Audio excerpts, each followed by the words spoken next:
First off, I was reading the bestiary that you handed out to fans, and it said that were-coyotes and werewolves are natural enemies. So I wanted to know if we can actually trust Malia. That's a good question, and actually that trust will be tested. So there's the inevitability that she's going to find out about who her father really is, and discover that her friends have been hiding it from her. So she's going to have some trust issues, definitely. It's a fun character to play in the series because it is difficult. It's like they know her father's Peter, but should they tell her, knowing how Peter gets into people's heads and knowing she's going to go right to it? So it's a hard decision for them to make. Tim is, of course, groundbreaking in the way that it represents LGBT people as just a part of the everyday world. And moving forward with this new character, we have a new gay on the rise. Yes. Will he be getting a love interest? Will we see his character develop a little bit more next season? Yeah, introducing Kylan's character, and Kylan Rambo's amazing. He's such a good kid and a good actor, really good actor.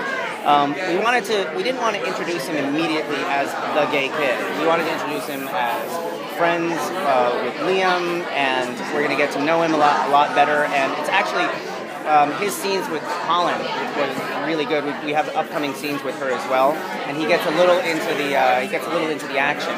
So we're looking to the future, definitely. I'm always about trying to bring in new LGBT characters, and there's actually a lesbian relationship that we speak of coming up that I'd love to do. It's more of a flashback, but I'd love to be able to go back to see it. But I think some relationship stuff is going to have to wait till season 5. So I'm very happy to be able to explore it. Glad we got to pick up. Are there any plans for a transgender character? Not yet, but that's a good suggestion. Yeah. So we'll have to discuss that in the writers' room. I can't say something that shit. This is all recorded, all going online. Do it.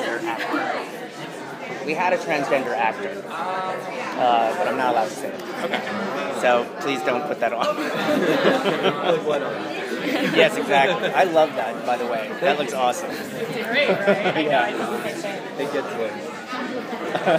So, what do you geek out about? What do you nerd out about being Comic-Con? I want to get into the Marvel panel, and I'm trying to find people I know. I was here a long time ago, and for for a Star Wars panel, and this was before I'd even done Criminal Minds. And we were able to get in ahead of the line because of a friend of mine is a producer, and it was tense. It was really tense seeing those stairs. Yeah. And to be honest, I heard something so shocking, because people in wheelchairs were going past us, and one of the people in line yells out, "Oh, is that what you have to do to get ahead of the line?" I couldn't believe it. I was like, all right, hurry in. But I was a huge comic book nerd when I was a kid. I still am. I read graphic novels here and there. I'm the person who can tell you, okay, well, The Dark Knight was actually partially based on several comic novels by one of them by Jeff Loeb, the original writer of Teen Wolf. There's an actual scene from it in one of the comic books. But I love being here at Comic-Con. Yeah. As for TV that I geek out about, right now it's The Walking Dead and Hannibal. Hannibal is phenomenal. I love that show.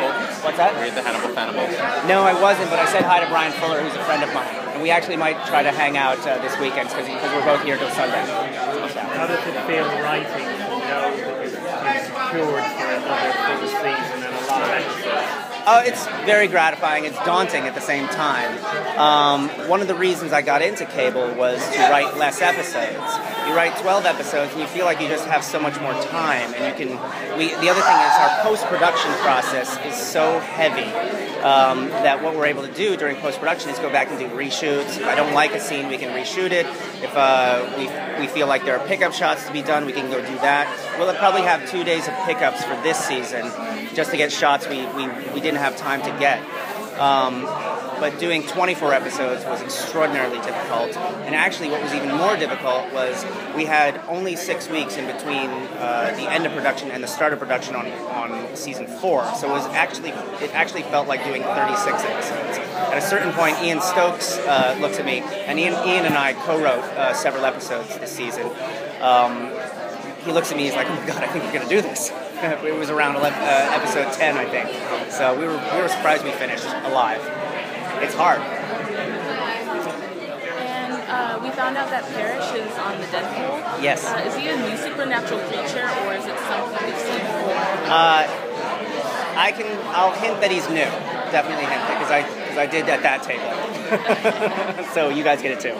But Ryan Kelly is actually a good friend of mine, and even he doesn't know. One of the things we like to do with the actors is keep them present. Melissa Ponzio actually only read her scenes in the first season because she didn't want to know what else was going on, because her character didn't know what else was going on. I think that was really smart, although I prefer she reads the whole script now, because she's supposed to know. But if they know too much, they're acting with the knowledge of what's going to happen. They're not acting in the moment. So I think you actually get a better performance when they don't know anything.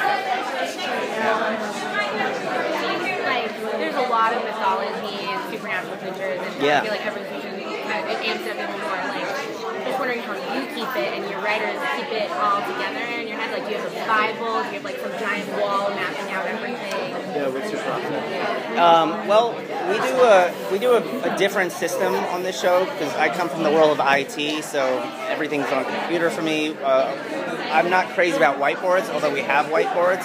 That's the process in most writers' rooms, is to mark it down and mark that. We use something called mind mapping with a program called MindJet, where everything is in a mind map, and it's different pieces and everything. We do a whole season map.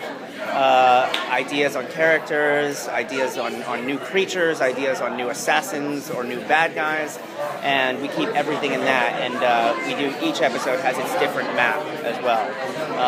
And they're very, very detailed. These turn out to be huge documents, yeah. Will Wallace, our writer's assistant, is the keeper of the timeline, it's quite a process, especially when your world gets bigger and bigger and bigger. So one of the funny things is I read that when Stephen King was doing Dr. Sleep, the sequel to The Shining, he actually contacted one of his biggest fans and paid him, or I don't know if he paid him, but had him proof it and look at it and remind him of details that he forgot. So we should probably hire a fan to do it. Thank you guys. Great to see you.